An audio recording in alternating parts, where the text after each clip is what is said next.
You should love money. Let me be clear up front. I love money. I love having it. I love making it. I love what it can do for me. And I love what it symbolizes. Yet we also know that money evokes all sorts of nasty attacks. The amount of rhetorical viciousness about money is astounding. And it's tempting to engage in a little of that myself. Pope Francis, for example, leader of the Christian world, has angrily called money the devil's dung. Now, of course, dung is a polite word for shit. So keeping the alliteration, we could say that he thinks the money is Satan's shit. Yet he's also urged frequently that those with money not keep it for themselves, but rather spread it around more, especially to the poor, which to my sense of logic sounds like the Pope wants us to spread shit over the poor. So which is it, Francis? Money is shit and we should avoid it like the plague? Or money is good and we want the poor to have a lot more of it? Now, not only the strongly religious attack money, semi-secular and atheist left-wing thinkers, from Rousseau to Marx to Thomas Piketty, are also very vocal in their attacks on millionaires and billionaires. According to the left's standard rhetoric, rich people are exploiters and takers and a drain upon society, and the richer they are, the more we should hate them. Thomas Piketty, for example, has recently claimed that billionaires are parasites on the economy and that they should be taxed out of existence. Notice the rhetorical red flags here: parasites and out of existence. We know very well that Piketty's activist allies on the far left have a long and brutal history of more direct methods of taking millionaires and billionaires out of existence. So the rhetoric is extreme from many quarters. And of course, people will do bad things to get money. And some people will use money to do bad things. But money, or the desire for money, is not the problem any more than love or the desire for love is a problem. We can point out that some people will do bad things to get love, including lying and cheating and spreading false rumors and even assaulting the competition. And some people in love will do very bad things, including neglecting their other important commitments in life or being viciously and unjustly overprotective of the object or objects of their love. But love, we recognize, properly acquired, properly enjoyed, is truly one of the most important values in life. And the exact same is true of money. Let me start, though, positively with a personal note. Before returning to graduate school, when I was younger, I worked in construction in Canada for some years. My fellow crew members, they were all hardworking guys. There was an ethos of manly ruggedness that prevailed among them. Much beer was drunk, pickup trucks were driven, camping and fishing were practiced quite faithfully. Now, I am no slouch in the manliness department. Let's be very clear about that. But I'm also a bookish individual. And an anti-intellectual bias was also very strong with my construction co-workers. My foreman, for example, great guy in many respects, but when I told him I was going back to university, he was bewildered by that. Why on earth do you want to return to university? You could see it on his face. And this is a literal quotation from him. "Don't know why you want to hang out with all those egghead homosexuals, Steve," he said to me one day, shaking his head. So apparently in his mind, questionable higher education, was associated with some kind of questionable sexuality, just as in other minds, questionable riches are associated with questionable morality. And that brings us to our positive theme.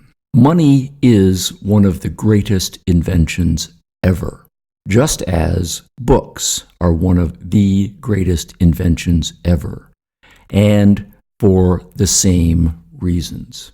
So to put this point provocatively, those who argue, as a noted author once did, that the love of money is the root of all evil, are, whether they realize it or not, in the same camp as those who disparage airy-fairy geeks and book learning. Here's why. Think about books. Books are collections of abstract symbols that represent ideas.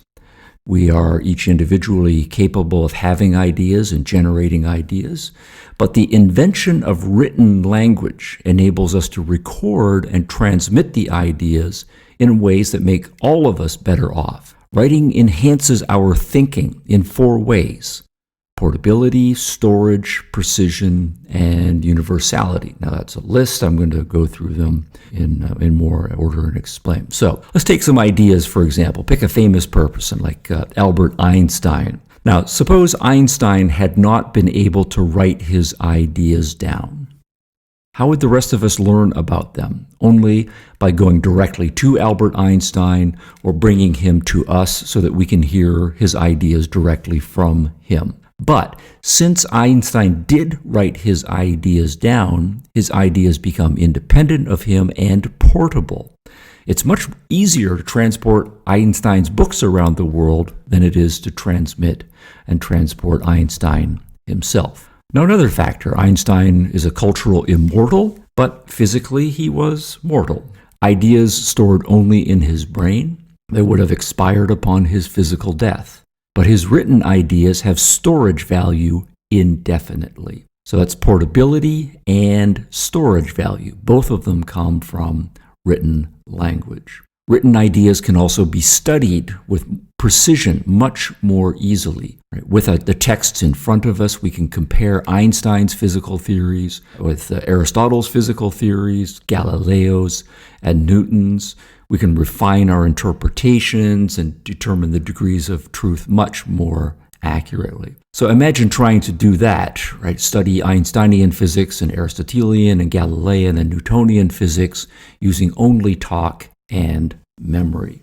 Also, books enable everyone, right, in principle, to communicate with each other. Anyone who speaks the language can access the books and the ideas that they contain, and translations enable us all to cross any linguistic barriers. Now, all of those points about books are recognizable, and they feed into the claim that books are an amazingly powerful invention that elevate all of us who participate in written language and literacy, as we say, short form.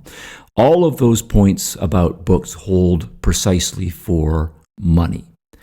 Money is an abstract representation of wealth, right? Take a piece of paper that we call a bill, or it's actually typically a cotton linen blend and various other exotic materials typically. But take the piece of paper, or an American bill with $1 printed on it. Now basically, that piece of paper is indistinguishable from one with $100 printed on it. The only difference between the two is the abstract difference between 1 and 100. So it's an abstract representation of wealth. Now, of course, without money, we can make valuable things and trade them. Just like without books, we can think up ideas and talk about them. But consider the severe limitations of a barter system, right, which are the same severe limitations of an oral-only language. So suppose in a barter system, we're sophisticated enough that we have a division of labor going on, some specialization, and therefore trade. Suppose you're raising chickens and I'm making boots, and I want a chicken, right? And so I offer to trade a pair of boots for a chicken. But you don't need any boots. So what do I have to do? Well, I have to find out what you do need. You want some wheat. Well, then I have to track down a wheat farmer who needs some boots and trade with that person. Then I have to bring the wheat back to you to trade for the chicken. Now, that's possible, but that's a lot of research time. That's a lot of transaction costs that are involved there. Obviously, the introduction of money makes everything a lot easier. Right? Money's universality. It means that we can all trade directly with each other.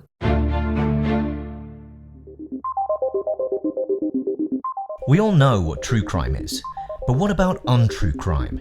The true stories of innocent people whose lives have been ripped apart and who have not been allowed to tell their stories until now. Listen to Untrue Crime on the Possibly Correct Network as Diana Davison sheds light onto cases where reputations have been ruined, careers have been destroyed, and countless lies have been told. Find out what really happens when the finger of blame points to someone who's innocent. Subscribe to the Untrue Crime Podcast by going to www.untruecrimepodcast.com and follow the show on Facebook, Minds.com and Gab for all the latest news and releases. You can check out all of our podcasts by following Possibly Correct on Minds.com. Another issue, problem that arises in barter societies. Now, suppose I could trade, say, a peck of wheat for your chicken, but I also need my wooden door repaired, and a carpenter comes by and offers to fix my door in exchange for the wheat. Well, which is the better deal? Should I trade the wheat for your chicken, or should I trade the wheat for the door repair? Right? We've got an apples and oranges comparison going on here metaphorically. Obviously, if we introduce money, right, with its uniform standardization of value comparisons, I can make the calculation of which is the better deal much more accurately. If I know that a peck of wheat is selling on the market for $4, a chicken is typically $5, but an hour of a carpenter's labor is typically $10, then it really is clear which is the better deal for me. I can allocate my resources more precisely in a money economy. Now go back to a barter economy. Suppose I want to do my week's shopping, or I want to take my family on a cross-country vacation, and I'm a bootmaker. Well, in a barter economy, then I need to haul enough pairs of boots down to the market in order to trade for everything that I want for my week's shopping. Or if I'm going on vacation, I have to haul a trailer packed full of boots all across the country in order to pay for everything as we wind our way across the terrain. Obviously, the portability when I go to market or when I go on vacation is much easier if I have money and I can just slip my money into my pocket and off I go. So portability of wealth and the ensuing time saving and transaction cost reduction is also an enormous value of money. Now, I'm a bootmaker, but, boots go out of style, right? You're raising chickens, chickens die, right? Someone else is a wheat farmer, wheat, even when it's stored well, it rots eventually. So if my wealth and your wealth is held in physical commodity form, then my control over my financial well-being is limited by the survival time of whatever commodities I'm making, the boots in this case, or the chicken in your case. A chicken can live, I understand, for about 7 years, but a $5 bill, that can last indefinitely. And so money's wealth storage potential, right, it gives me and you much more control over our long-term financial futures. Now, the point here, then, in conclusion of this section is that respecting and even loving books is a very healthy attitude. And in parallel, respecting and even loving money is exactly the same, for the same reasons. Money enables us to trade with anybody. It enables us to evaluate each deal more precisely. It enables us to transport our wealth much more easily and to store it indefinitely. Precisely in parallel, books enable us to exchange thoughts with anybody. It enables us to evaluate ideas and theories much more precisely, to transport our ideas more easily, and to store them indefinitely. Now, of course, we know the ideas in books can be false. Some people are liars. Some people make stuff up. Some people have poor judgment about the distinction between reality and fantasy. We also know that knowledge can be acquired by immoral means, such as invasions of other people's privacy, conducting inhumane experiments on people, and so forth. Of course, the same thing is true of money, right? Money can be counterfeit, and it also can be acquired by theft, extortion, and other inhumane practices as well. But to be hostile to money on principle is no different than being hostile to books on principle. Being anti-book really is the mark of a cultural illiterate. Just as being anti-money, that should be seen as being the mark of an economic ignoramus. Books and money are tools. They're powerful and wonderful tools that are a credit to the inventive genius of the human mind. Take away those tools and you keep people stupid and you keep them poor.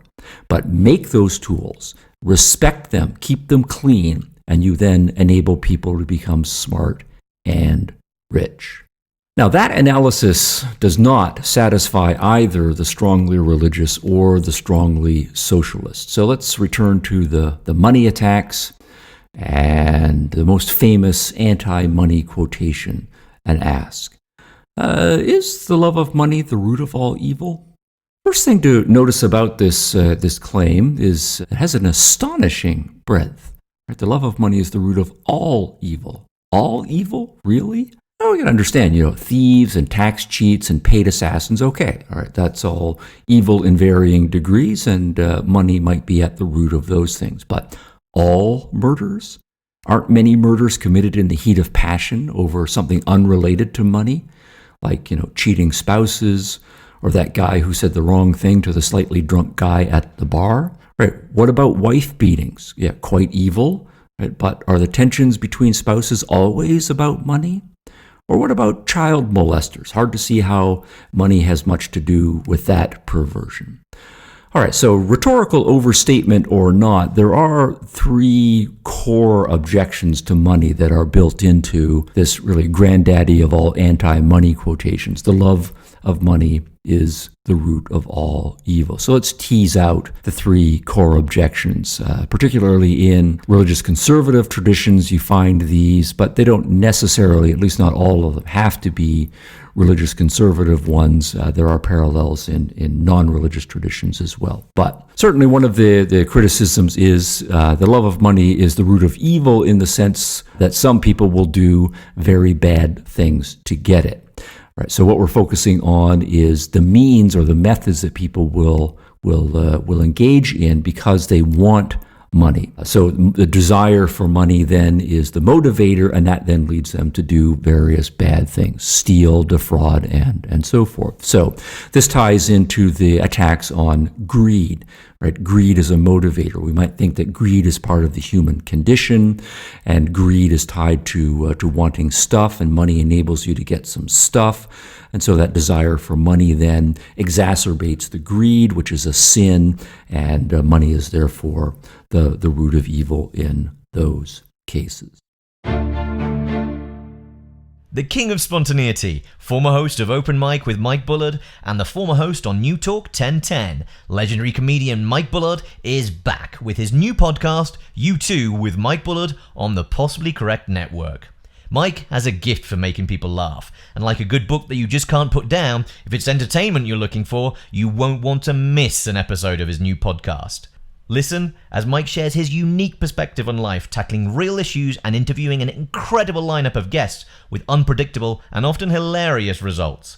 Subscribe to the U2 podcast today by going to www.u2mikebullard.com. And for the latest from Mike, make sure to follow the show on Facebook, Instagram, Twitter, Minds.com, and Gab. You can check out all of our podcasts by following Possibly Correct on Minds.com.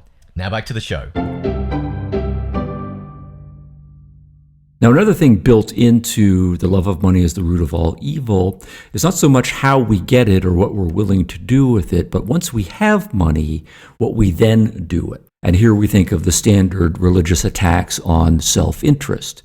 People, when they get money, the first thought, and usually the bulk of their actions, is to spend that money on themselves, to use the money to improve their own lives. That then is to say they are acting on their self-interest, and money then is a tool of self-interest. But then what we have is people not acting out of any sense of altruistic duty or altruistic obligation.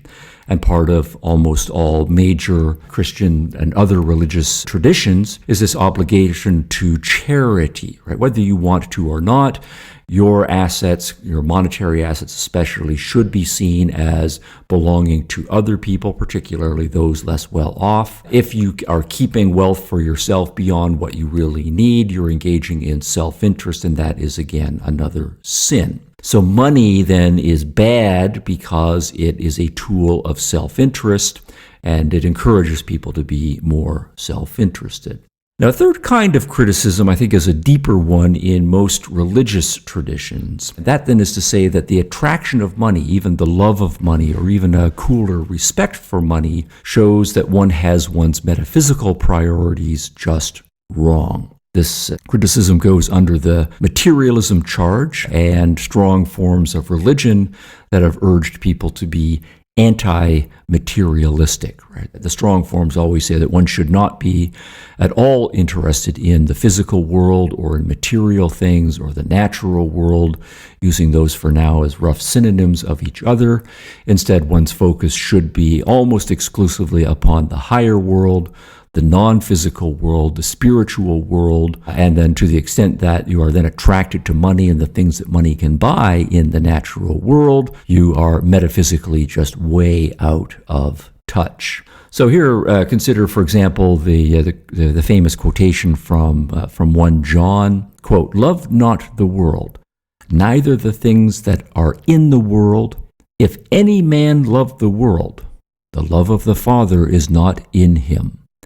For all that is in the world, the lust of the flesh and the lust of the eyes and the pride of life, is not of the Father, but of the world." So here what we have is a metaphysical dualism writ large, the supernatural world, that is the world of God. That's the higher world. That is where our total allegiance should be. And for whatever reasons, God does not love the world. It's not of him, right? It's material. It's physical. It's all about, right, lust and satisfying, right, naturalistic desires.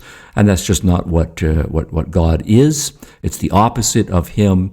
And so if you want to love God, then you can't love the natural world, and vice versa. And that then is to say, from a strongly but generic religious perspective, reality is zero-sum metaphysically. It's an either-or, right? To the extent that you love God, you shouldn't love the natural world. To the extent that you love the natural world, you can't love God, and God won't love you. We have a metaphysical value hierarchy, and money with its as a tool of the natural physical world, include in a kind of a symbolic attraction to the physical world, is a metaphysical violation. Now, the socialists, right, by contrast, many of whom are atheists, right, they will criticize money for being zero-sum, but not metaphysically, but for being zero-sum socially. And the generic attack here on money is to say that some having more money than others is an insult, it's an injustice, it's a taking, it's some sort of a failure with respect to those who have less money. And so the zero sum then is to be solved socially by a radical equality, making sure that everybody has basically the same amount of money and thereby the same amount of stuff that money can buy. Now, the strong equality and an egalitarian distribution of money, typically socialists go on an intellectual evolution or odyssey to get there. Sometimes it starts, as with many anti-money attitudes, as being driven by a kind of envy, right? Those who really want money, they value money, but they don't have it. They resent the example of those people who have a lot more money than they do. And that, of course, can come out in some pretty ugly outbursts and even some rationalizations about not being interested in money and so forth. Now, I've covered money elsewhere in these Open College podcast series, so I want to just kind of set aside these bad faith pathological attacks on money and identify for now some apparently genuinely believed leftist types of attacks on money. One, let me give you a quotation from the novelist Balzac, right? Quote, "Behind every fortune is a crime." Right? The American populist politician William Jennings Bryan had a similar line, quote, "No one can earn $1 million honestly." And so here we have a fairly strong assertion of a zero-sum social claim. Necessarily, if you have more money than other people, a lot of money, you must have committed some sorts of crimes, right, against various other people. So your being in a rich position means that other people have been victimized inappropriately. There's no such thing as honestly making a fortune or honestly earning $1 million. It's always zero-sum, strong versus weak. Now then, of course, there's a fork in the road. You can say, well, maybe it is the case that money is zero-sum, and it's the strong versus weak in this money grab thing that we call life. And my sympathies, as I say, a more Nietzschean type of person stereotypically, are with the strong. And so, yeah, sure, every fortune is based on a crime, but I have no problem with that. Typically, socialists are on the other side of that divide.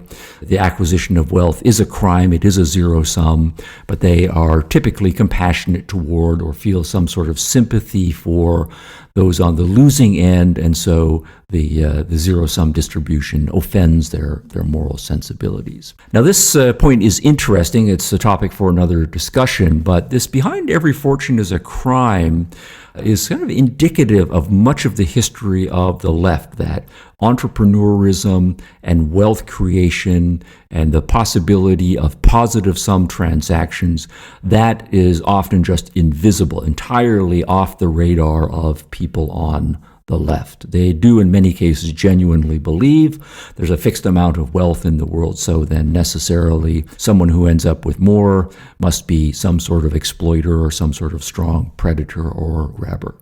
Now, another criticism, though, that typically comes from the left doesn't necessarily say that the creation of wealth or the development of a significant amount of money is necessarily a crime or necessarily a zero sum in its act of creation, but it focuses more on the resulting distribution. And this comes from the perspective of seeing the creation of wealth as a collective product. And so what that then means is people who end up with a lot of money, they are, right, through whatever business institutions or other social institutions, acquiring for themselves or appropriating for themselves a lot of money.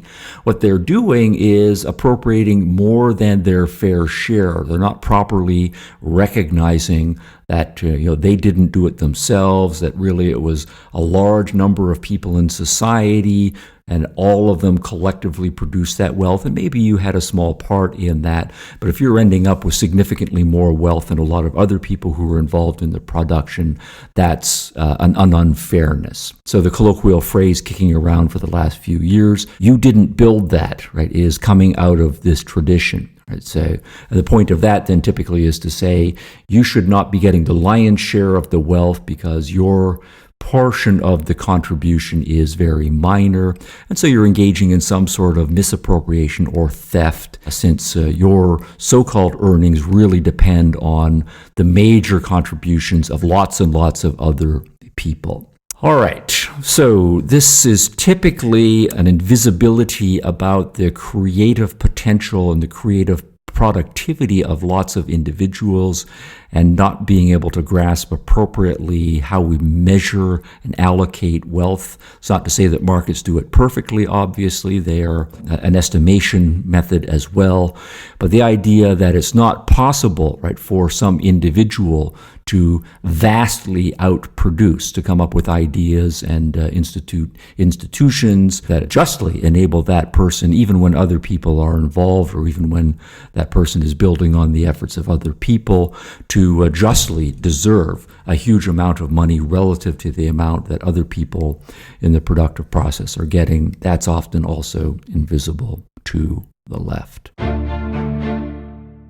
In Stephen Hicks's book, Explaining Postmodernism, Skepticism and Socialism from Rousseau to Foucault, he writes an incredibly crafted and well-argued insight into what postmodernism is, why it exists, and why it is dangerous applied in the wrong dose, in the wrong place, as it frequently is in this day and age. Postmodernism has been the most vigorous intellectual movement of the late 20th century. In his book, Hicks traces the roots of postmodernism all the way back to the Enlightenment era, where he systematically charts how the Age of Reason sowed the seeds of unreason that was to follow, making a clear connection between postmodernism to history, leftist politics, and even the ugliness of contemporary art. Hicks presents his thesis with beautiful, easy-to-understand explanations that burn with logic and common sense. So if you've ever wondered why society holds so many assumptions about the world, and you want to understand the chaos of what is happening, Hicks's work in this book provides a huge piece to this puzzle. Why do skeptical and relativistic arguments have such power in the contemporary intellectual world? Why do they have that power in the humanities but not in the sciences? Why is a significant portion of the political left, the same left that traditionally promoted reason, science, equality for all, and optimism, now switch to the themes of anti-reason, anti-science, double standards and cynicism? This book is by far the most helpful resource I've ever come across for understanding why the world is turning into a direction that I just can't comprehend. Pick up your copy of Stephen Hicks's book, Explaining Postmodernism, Skepticism, and Socialism from Rousseau to Foucault, available now on Amazon.com. While you're online, make sure to subscribe to the Open College podcast, hosted by Stephen Hicks himself, and please leave a review for it on iTunes or Stitcher. Now back to the podcast. Now, a third one is a variation on this, and in some ways it's a deeper point than the other two, and that is that for many people on the left, there is something morally offensive about enjoying your wealth and enjoying the money that you've acquired, even if you have acquired it legitimately, while others are not enjoying wealth themselves. To generalize this, there's something offensive to their perspective about being happy and fulfilled and just enjoying your life while other people in other parts of the world are miserable and or suffering. And so obviously some people are in a position to really enjoy their riches while other people are struggling. And rather than just the normal amount of sympathy for the people who are suffering, this gets transformed into a dislike or a resentment of, or even a hatred of the people who are enjoying their wealth. So there's a kind of collectivity about human beings and the meaning of life and the enjoyment of life that is built into this objection. The idea that no one should enjoy more while some are still enjoying less. Nobody should have more food while others have less. Nobody should live in a big house while other people are homeless, and so forth. So you should not have a materially happy life while others somewhere are not yet able to do so. And so if you think of yourself not as this is my individual life and I'm trying to live the best life that I can, and I expect, of course, that other people are competent and able to do so, and I want other people to live their lives, and I feel sorry for those who are suffering, and maybe I will help out here and there. But this is a stronger claim that it's just wrong to enjoy your life while others are not yet in a position to do so, and what you have a moral obligation to do so is to put on hold your enjoyments, particularly your enjoyments of your wealth, and actually then devote your time and your wealth to getting other people in a position to enjoy their lives. Then and only then can you reap the fruits of your own labors for yourself. Now notice that all of these criticisms of money, both from religious conservatives, many of them traditionally on the right politically, and atheists on the left, many of them politically, all of them take us into some deep philosophical territory to which we will be returning again on Open College. Is the natural physical world good in its own right? Or is there really some sort of zero-sum opposition between the natural world and a supernatural world? Is wealth created in a positive-sum way, or is it merely redistributed, typically in zero-sum ways? Are individuals causal agents, including causal agents with respect to productivity and the creation of monetary wealth, or are what we call individuals merely active aspects or avatars of collectives and vehicles through which collective productive forces are operating? When we think of justice, do we think of justice as a matter of getting what you deserve according to your individual merits and demerits, your accomplishments, your mistakes, and so on? But I want to close with another anecdote, right, about the positive moral significance of money, another personal one. I remember when I was 9 years old, I stopped getting an allowance from my mom and dad. Usually my dad was the one who delivered the allowance to me each week. And I started going to work for my dad, who had a variety of businesses. He was a serial entrepreneur right over his career. So I started to do some small jobs, right, working for my dad. And I remember the very first week that we made this transition. I didn't get an allowance, or I got one allowance one week. The following week, I worked some hours with my dad and for my dad. And at the end of that week, I ended up getting about the same amount of money as I had received in allowance the week before. But this was a payment, and it felt differently. My dad gave me the money. I ended up with the same amount of money in both cases, but the significance of the difference was very clear to me as a 9-year-old. In the one case, I was receiving a gift from my parents. In the other case, and so that is to say, I was a child in relation to my parents. In the other case, I was an earner. I had earned, I had produced value, and the wealth was compensation for that. It was a step towards independence, right, by me not depending upon my mother and my father. And so that then is to say, as a 9-year-old, and I know there are millions of other young kids out there who learn this difference, right? It's important, but it's within the cognitive grasp even of children. There's a difference between receiving a gift from your mom and dad or anybody and earning your money by your own efforts. There's a difference between stealing things that other people have made and making something of value yourself. There's a difference between giving to other people as a charity case and investing. Might be the same amount of money, but investing in others for the development of their positive potential. I, like millions of other people around the world, learned and understood those distinctions. And a healthy morality of money does not lose sight of that, no matter how complicated the adult world of money, business, and economics becomes. Now, the core point here is about the moral meaning and the moral value of money is that productivity is essential to life. We need to make the things we need to survive.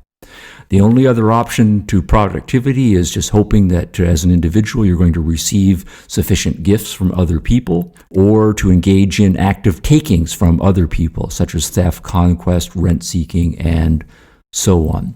But notice that even being a gift recipient or a taker, both of those are dependent upon the productive. Before there can be gifts, there have to be things made that can be given as gifts. Before there can be thefts and other takings, there have to be things made by the productive that can be taken. It's the productive people who make everything possible.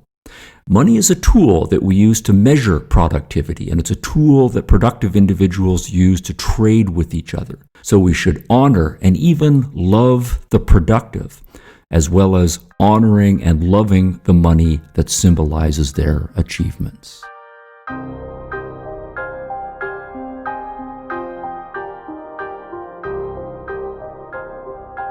The host of the Open College podcast, Dr. Stephen Hicks, is a renowned philosopher and author.